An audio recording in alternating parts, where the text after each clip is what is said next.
Hi, Grace family and friends. I hope that you are holding up under the intense demands and burdens of these days. In today's Grace Note, I want to talk about comfort in the storm. I am thinking these days about what kind of comfort we can receive and what kind of comfort we can give in this pandemic. The recent words of the Pope struck me deeply. We find ourselves afraid and lost, he said. Like the disciples in the gospel, we were caught off guard by an unexpected, turbulent storm. He said that this pandemic has made us realize more than ever that, in his words, we are on the same boat, all of us, fragile and disoriented.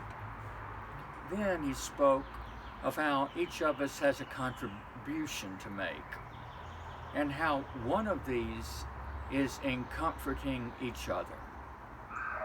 That thought that we can all do this, comfort one another, struck a deep chord in me.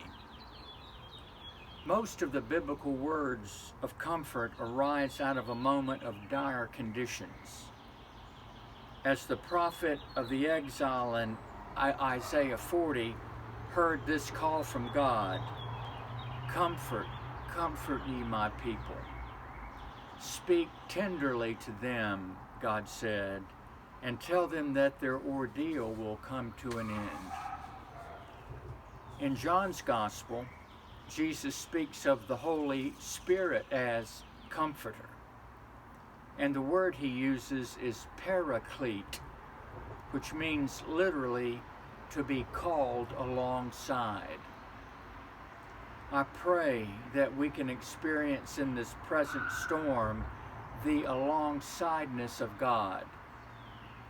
This is what the early followers experienced in Jesus when they called him Emmanuel, God with us.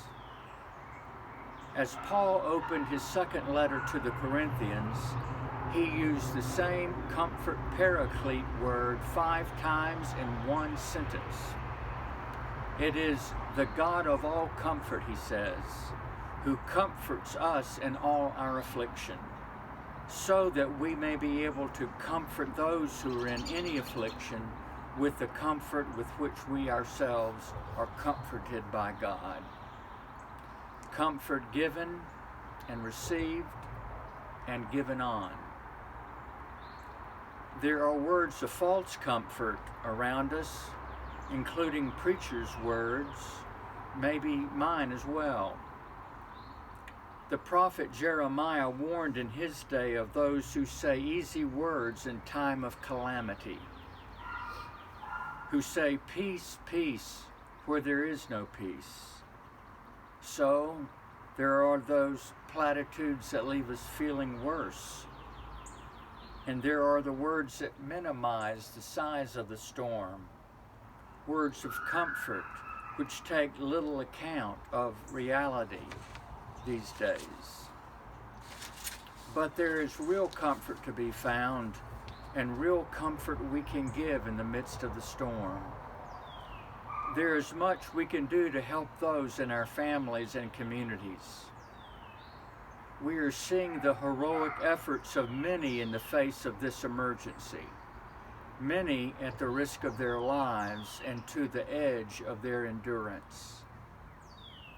We, the Pope said, can all make our contribution, and this is one of them, to comfort those around us, to stand alongside them, even if not physically so.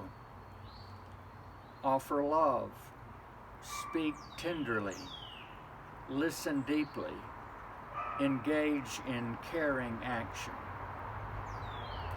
In the old preacher story, a mother is comforting her child in bed at night who is scared.